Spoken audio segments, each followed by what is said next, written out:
Hello मित्रों, a very happy day to you all and a very happy new year also. आज शुरू करने वाले हैं हम लोग जीएसटी का second lecture, one of the most important lecture. स्वागत है आप सभी का आपके अपने YouTube channel Deepesh Dixit the educator में। और हाँ, इंस्टाग्राम पे फॉलो करना मत भूलना, ठीक है। चलिए तो शुरू करते हैं, let's begin.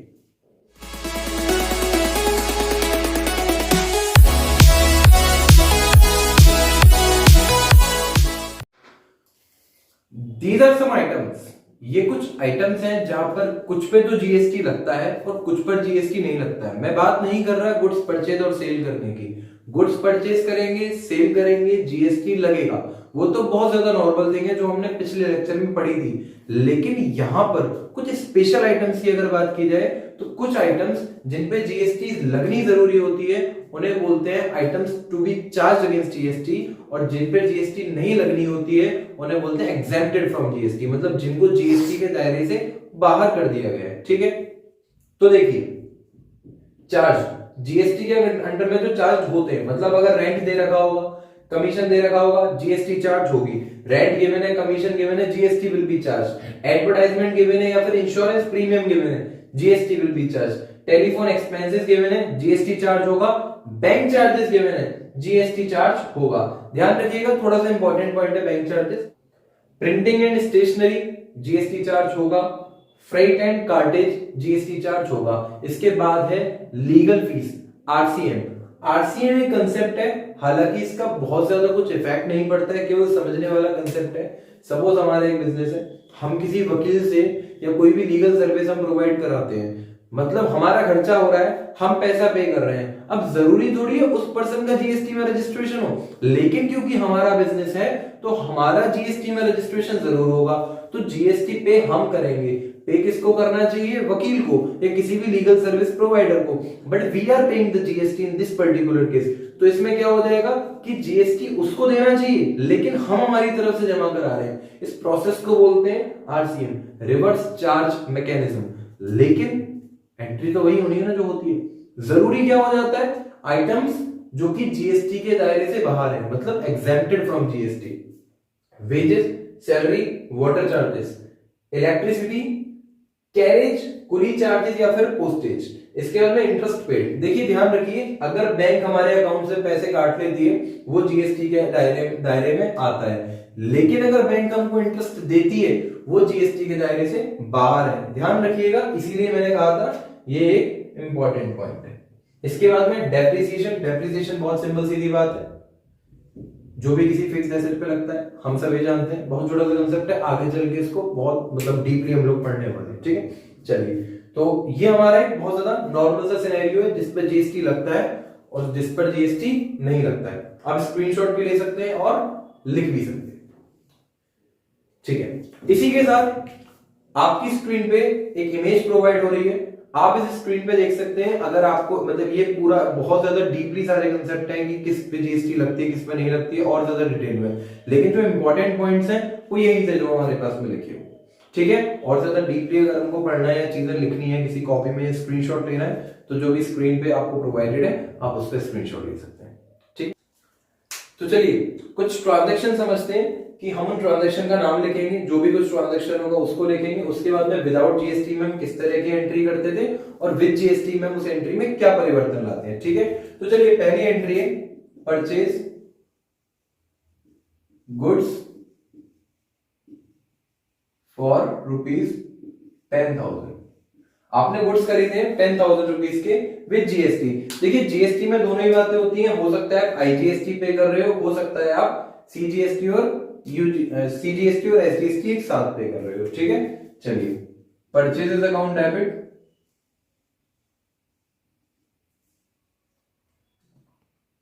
To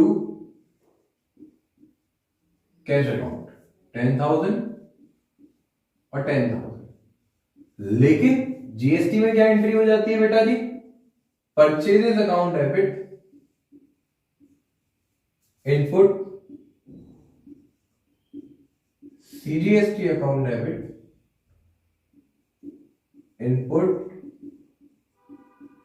SGST account debit to cash account.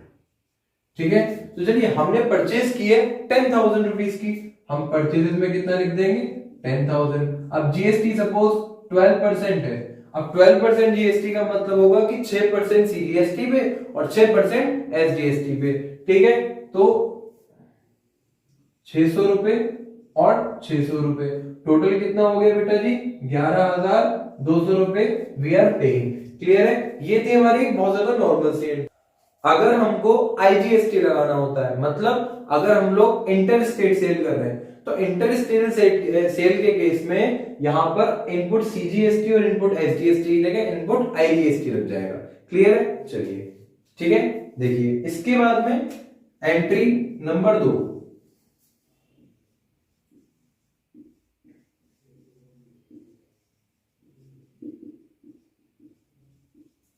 Sold goods for ₹30,000। Entry क्या हो जाएगी बेटा जी,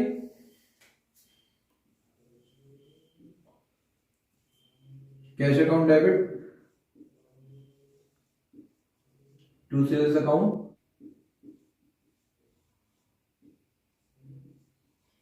$30,000। लेकिन जीएसटी के केस में क्या एंट्री कर दोगे, cash account debit to sales account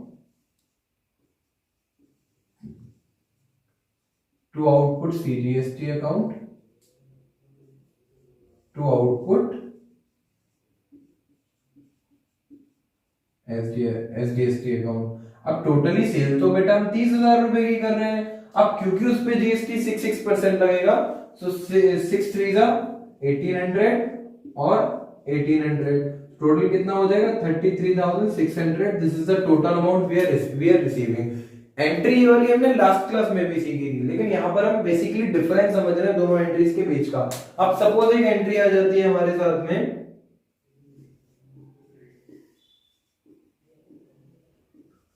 rent paid ₹10,000। अब रेंट अगर हम पे कर रहे हैं रुपीज है 10,000, ठीक है। एंट्री क्या होगी नॉर्मल सिनेरियो में, तो सिंपल सीधी बात है भैया, rent account debit to cash account 10,000 sir 10,000। लेकिन जीएसटी के साथ में क्या हो जाएगा, रेंट अकाउंट डेबिट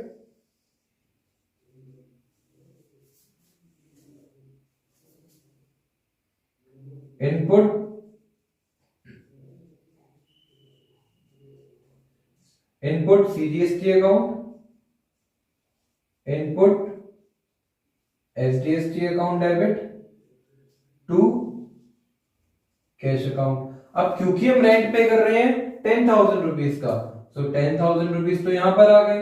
इसके साथ में क्योंकि 6% जीएसटी है, 600 हमने सीजीएसटी और एसडीएसटी पे करना है, और टोटल अमाउंट 11,200 हम पे कर रहे हैं। समझ में आया? तो ये एक नॉर्मल जीएसटी चार्ज करने का तरीका था। बात समझिए, अगर हम परचेज करते समय मान लो फर्नीचर परचेज कर रहे हैं, सेम प्रोसीजर फॉलो होगा, बस परचेज की जगह फर्नीचर आ जाएगा। द रीजन में है कि फर्नीचर हमारे लिए एसेट होती है, ठीक है। इसी के साथ में अगर हम सपोज लीगल चार्जेस पे कर रहे हैं, रेंट है ये भी खर्चा है, लीगल चार्जेस है वो भी खर्चा है, सेम एंट्री पास होगी।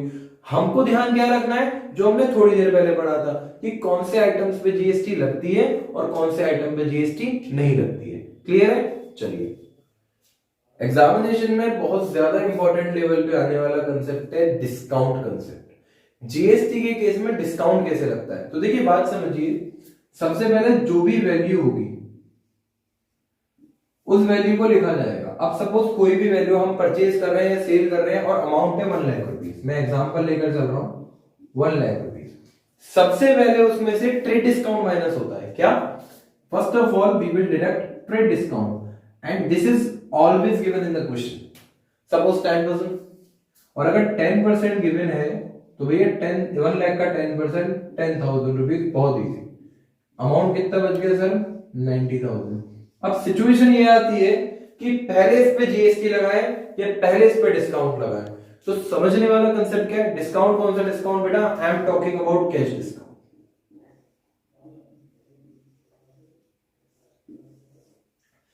पहले जो लास्ट ईयर तक केस चलता था उसमें कुछ नहीं, उसमें पहले जीएसटी लगता था फिर कैश डिस्काउंट लगता था, क्योंकि कैश डिस्काउंट का मतलब whatever the amount we are paying actually. अब सपोज हम 90,000 का माल खरीद रहे हैं, अब 90,000 की चीज हमने जो खरीदी है, क्योंकि हमने 1 लाख रुपीस की चीज खरीदी थी 10,000 रुपीस की, आपको याद होना चाहिए हमने बहन जी वाला एग्जांपल पढ़ा था कि स्पेशली जो नेकलेस बनाया गया बहन जी आपके लिए बनाया गया, आप में ऐसी क्या खास बात है ये हमें नहीं पता, लेकिन आपके लिए, ठीक है।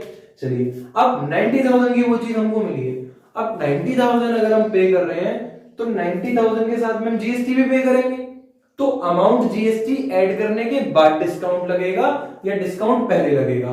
तो समझने वाला कंसेप्ट क्या है कि पहले मतलब बचपन में, मतलब पिछले साल तक की अगर मैं बात करूं, डिस्काउंट लगता था जीएसटी ऐड करने के बाद में, लेकिन अब डिस्काउंट लगता है पहले और जीएसटी लगता है बाद में। और याद करना है तो कैसे समझ सकते हैं कि डी फॉर डिस्काउंट वो पहले होगा और जी फॉर जीएसटी वो बाद में होगा, ठीक है। चलिए तो सबसे पहले क्या करोगे बेटा जी, इसमें से डिस्काउंट माइनस करोगे और वो डिस्काउंट होगा हमारे लिए कैश डिस्काउंट, जो कि कितना है, सपोज 2%। फेवरेट क्वेश्चन बनता है एग्जामिनर का कि 2% डिस्काउंट दिया गया है, 2% का डिस्काउंट है 9 to 18 1800 रुपीज माइनस कर दिए गए, और इसमें से कितना बच जाएगा बेटा, 90,000 minus 1800 is equals to 88,200। Is that clear? ये हमारा टोटल अमाउंट आ जाएगा। अब हम जीएसटी इस पे चार्ज करेंगे, अब हमको इस अमाउंट से मतलब नहीं, हमने डिस्काउंट हटा दिया अलग से, अब जीएसटी इस पे चार्ज करेंगे। क्लियर है? चलिए आगे चलते हैं। तो चलिए ये है हमारी first entry, purchase goods 1 lakh rupees, trade discount 10%, cash discount 2%, GST at the rate 12%। अब जीएसटी एट द रेट 12% है, तो देखो इसके दोनों कैसे समझेंगे, सीजीएसटी एसजीएसटी भी लग सकता है और आईजीएसटी भी लग सकता है। सबसे पहली बात, एंट्री में डिस्काउंट लग रहा है, मैंने आपको बताया था ट्रेड डिस्काउंट को कभी भी एंट्री में शो नहीं करते हैं। एंट्री क्या करोगे बेटा, सबसे पहले सिंपली परचेज कर रहे हो तो परचेजेस अकाउंट डेबिट, ये पहला केस है। केस कैसे, हम पूरा का पूरा पेमेंट कर रहे हैं, परचेजेस अकाउंट डेबिट। अब क्योंकि इसमें जीएसटी भी है तो input CGST account debit, input SGST account debit to cash account. और ध्यान रहे कैश के साथ में डिस्काउंट भी आता है, मैंने आपको बताया था कुत्ता और कुत्ते की पूंछ, ठीक है। डिस्काउंट और कैश हमेशा साथ साथ में आते हैं, ठीक है, हम साथ साथ हैं, ठीक। चलिए cash discount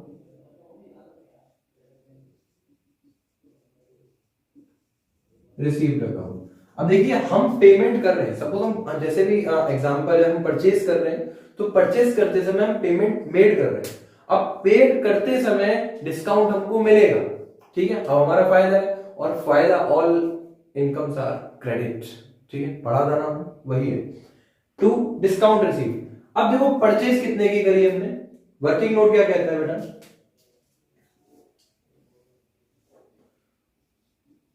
working note 1 lakh rupees का हमने माल खरीदा। अब 1 लाख रुपीस में से 10% का हमने क्या लगा दिया था बेटा जी, ट्रेड डिस्काउंट, मतलब 10,000। तो हमने माल एक्चुअल में परचेस किया कितने का है, 90,000 का, क्योंकि बहन जी पता नहीं क्या बात थी, लेकिन आपके लिए 10,000 माइनस कर दिए गए थे। अब 90,000 रुपीस का अगर हम परचेज कर रहे हैं तो परचेजेस अकाउंट डेबिट कितने से होगा सर, 90,000 रुपीस। क्लियर? अब 90,000 रुपीस से 2% का कैश डिस्काउंट आ रहा है, तो सबसे पहले क्या करोगे, इस 90,000 पे 2% का कैश डिस्काउंट माइनस कर दोगे। अब 90,000 का 2% कितना होता है बेटा जी, 1800। अब 1800 क्या हो गया हमारे लिए, कैश डिस्काउंट हो गया। तो 90,000 में से 1800 माइनस करोगे तो कितना आएगा बेटा, 88,200। तो कंसेप्ट क्या कहता है कि भैया 1800 रुपीज हमारे लिए क्या हो गया, डिस्काउंट हो गया 1800। अब अमाउंट कितना पे करना है हमको, 88,200। अब 88,200 जो अमाउंट हमको पे करना है, whatever the amount we are paying, इस पे जीएसटी लगना चाहिए। अब इस अमाउंट पे अगर आप जीएसटी चार्ज करोगे तो आपको 12% जीएसटी है ना, अब 12% अगर गिवन है तो इसके बाइफरकेशन हो जाता है, 6% एक तरफ और 6% दूसरी तरफ, ठीक है, क्योंकि सीजीएसटी और एसजीएसटी है। 88,200 का अब अगर पार्ट आप सॉल्व करेंगे तो 88,200 into 6/100 0 0 6 to the 12 carry 1 8 6 are 48 49 4 6 8 6 are 48 49 50 51 52 5292 as simple as that 5292 CGST लग गया। और खास बात बताना मत किसी को, जितना सीजीएसटी जाता है उतना ही एसजीएसटी भी जाता है, ठीक है।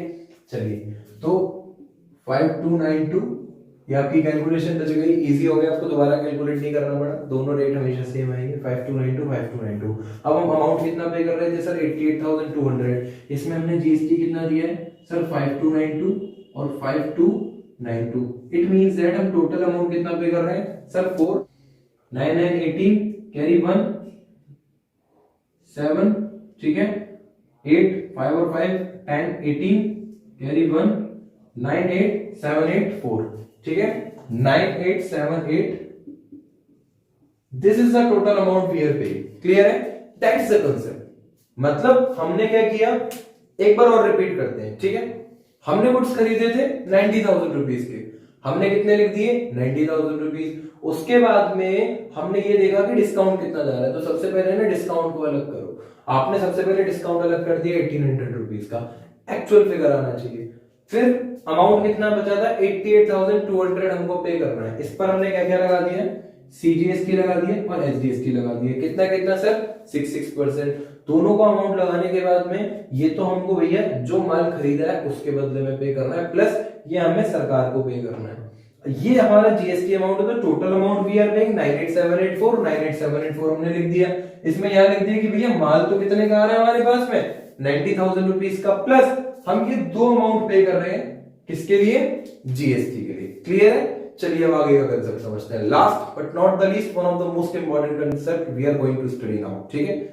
टेक अ डीप ब्रेथ, दिल थाम कर बैठ जाइए। चलिए बहुत छोटा सा परिवर्तन है क्वेश्चन में। परचेजेस गुड्स कितने के किए हैं 2 लाख रुपीस के, ट्रेड डिस्काउंट वही 10% है, कैश डिस्काउंट अभी भी 2% है। ध्यान रहे पेमेंट हाफ हो रहा है, इस पर half payment we are making immediately, ठीक है। अब इसका वर्किंग नोट बहुत स्पेशल होता है। वर्किंग नोट मैं आपको बहुत इजी तरीके से समझाऊंगा, लेकिन उससे पहले जरूरी है ये जानना कि एंट्री क्या होगी। एंट्री में परचेज कर रहे हैं गुड्स को, ठीक है जी, जीएसटी पे कर रहे हैं, ठीक है जी, कैश पे कर रहे हैं, ठीक है जी, डिस्काउंट ले रहे हैं, ओके जी, लेकिन उधार भी दे रहे हैं। और उधार देने का मतलब क्या हो जाता है, अब सपोज हमने ये माल खरीदा है ना, हाफ पेमेंट दे रहे हैं और परचेज गुड्स, मैं नाम लिख देता हूं जो भी हमारा क्रेडिटर होने वाला है, उस क्रेडिटर का एक अच्छा सा नाम है हरि नाम, चलो हरि बोल हरि बोल, हरि नाम है, ठीक है। तो टू हरि, और हरि के साथ में हरीज अकाउंट भी लिख सकते हैं, हरी अकाउंट। अब बात समझिएगा कि हमने गुड्स खरीदे थे 2 लाख रुपीस के, ये पूरा का पूरा एरिया रिजर्व है, ठीक है, वर्किंग नोट के लिए। तो आशा है इस एरिया को ना छेड़ा जाए, ना छेड़ो हमें, हम सताए हुए हैं, ठीक है। 2 लाख रुपीस का ये अमाउंट हमने खरीदा, माइनस 10%, ट्रेड डिस्काउंट माइनस कर दोगे 20,000, बचा कितना सर 1,80,000। This is amount. याद रहे कैश डिस्काउंट हमेशा उस अमाउंट पे लगता है जो हम पे कर रहे होते हैं। अब 1,80,000 में से हम पे हाफ कर रहे हैं, मतलब इसके दो पार्ट हो जाएंगे, 90,000 एक टीम में और 90,000 दूसरी टीम। क्लियर है, मतलब ये तो वो अमाउंट है जो हम पे कर रहे हैं और ये वो अमाउंट है जो हम पे नहीं कर रहे हैं। मतलब मैं यहां पर लिख देता हूं, ये तो कैश और ये क्रेडिट, ठीक है। अब ध्यान रहे कि जो हम अमाउंट पे कर रहे हैं, ठीक है, सबसे पहले उस पर तो कैश डिस्काउंट लगता ही लगता है हमारा, तो माइनस क्या हो जाएगा सर 2% का कैश डिस्काउंट। अब 2% कितना होता है सर 9 2 1800, 1800 जब हमने माइनस किया सर कितना आ गया 88,200। ये तो हमारा नॉर्मल सी बात है, कैश डिस्काउंट माइनस करने के बाद में अमाउंट आ गया 88,200। तो सिंपल सीधी बात क्या है कि भैया 88,200 तो हमको पे कैश में करना है, ठीक है, और 1800 हमारा डिस्काउंट है। तो सबसे पहले हमको ये जानना है कि हम परचेज कितने की कर रहे हैं, 1,80,000 की। तो परचेज में कितना लिख दिया हमने, 1,80,000 प्लस डिस्काउंट में कितना लिख देना है, 1800,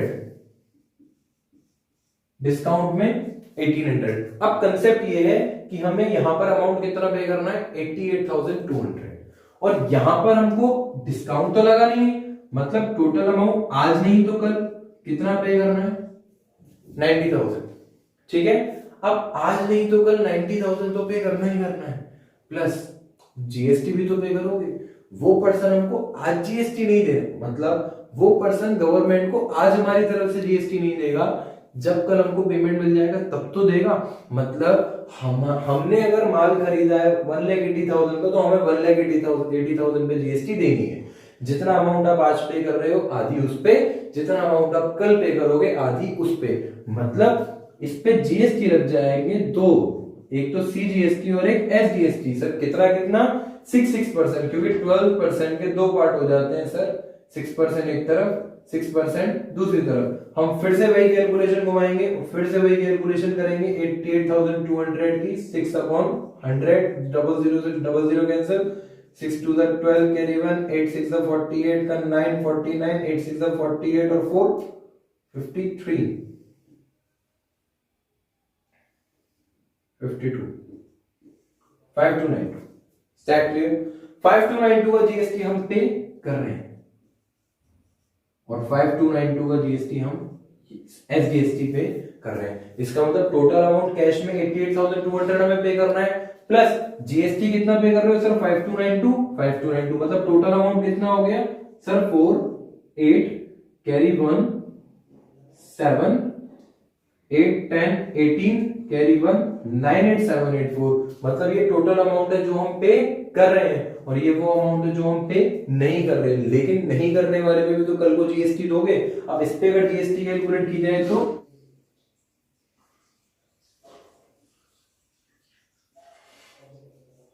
5400 will be the normal GST amount, और टोटल अमाउंट कितना हो गया 008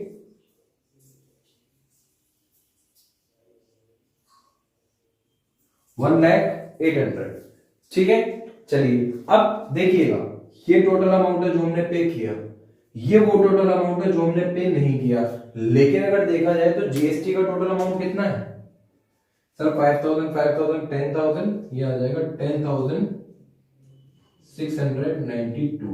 तो देखो एसजीएसटी कितना आ गया 10,692, आईजीएसटी कितना हो जाएगा या एसजीएसटी कितना हो जाएगा 10,692। कैश टोटल कितना पे किया है 98,784, तो कितना हो जाएगा कैश 98,784, और ये कितना हो जाएगा 1,00,80। ये वो टोटल अमाउंट है जो हम उधार ड्यू कर रहे हैं। समझ में आया? बहुत ज्यादा इंपॉर्टेंट एंट्री है, I am repeating the same entry again, ठीक है। परचेज किए थे हमने गुड्स 1,80,000 के, जिसके की दो पार्ट हो गए थे, आधा 90,000 हम पे कर रहे थे, आधा 90,000 हम पे नहीं कर रहे थे।